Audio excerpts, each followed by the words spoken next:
আমি আজকে দেখাবো আমাকে ইউএস বাংলা এয়ারলাইন্সে কী খাবার দিয়েছিল এবং কেমন হয়েছিল, ওইগুলো নিয়ে আমি একটু আলোচনা করব। আসলে ইউএস বাংলা খাবারগুলো ভালোই ছিল।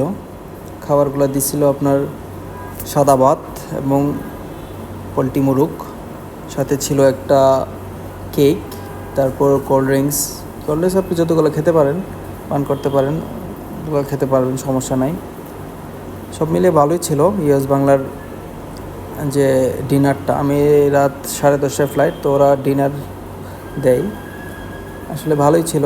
আমরা লাস্ট ফ্লাইটে আমি যখন বিমান বাংলাদেশে যাই, ওইখান থেকে এই খাবারটা অনেক ভালো ছিল। তারপর যে মাংসটা ছিল একটু গরম ছিল, তারপর মনে হচ্ছে যে মাত্র রান্না করা হয়েছে। সব মিলিয়ে রিভিউ বলা যায় যে ভালো, মোটামুটি অ্যাভারেজ 60% 80% দেওয়া যায় মার্ক। তো অনেক মজা ছিল। তারপর খাই, আসলে খিদা ছিল অনেক, সব কিছু ভালো। খিদা থাকলে সব কিছু ভালো লাগে, আপনারা জানেন। তো আমার অনেক খিদা ছিল, সন্ধ্যাবেলা কিছু খাই নাই।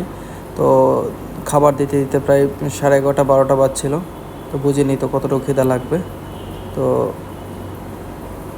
আমি অল্প অল্প করে খাইছি, কারণ তাড়াতাড়ি খেলে তাড়াতাড়ি শেষ হয়ে যাবে, এই জন্য অল্প অল্প করে খাইছি, অনেক সময় লাগাই খাইছি। তো মনে হচ্ছে যে সময় লাগে খাওয়াতে মনে হচ্ছে যে খাবারটা আছে, বুঝলেন? এই তো খিদা ছিল অনেক, তো খাইলাম। তারপর আমার পাশে আরেকজন ছিল, উনিও বলল যে অন্যের অভিজ্ঞতা থেকে, অন্য দেশেও গিয়েছিল, অন্য ফ্লাইটের অভিজ্ঞতা থেকে উনি নিয়েছিল বিফ, তো আমি নিয়েছিলাম চিকেন। তো বিফটাও নাকি অনেক মজা ছিল উনি বললো। তো মোটামুটি বলা যায় যে ইউএস বাংলার খাবারের মেনুটা ভালোই ছিল। আর এটা ছিল কেকটা আসলে অসাধারণ ছিল, ডেজার্ট আইটেম। খাবারের পরে অনেক মজা করে খাই, অনেক মজা ছিল কেক আমার ফেভারিট।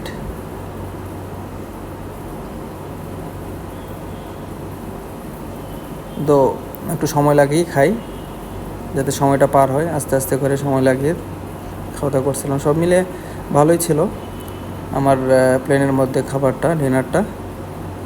ইউএস বাংলা খাবার ডিনারটা ভালোই দিছে।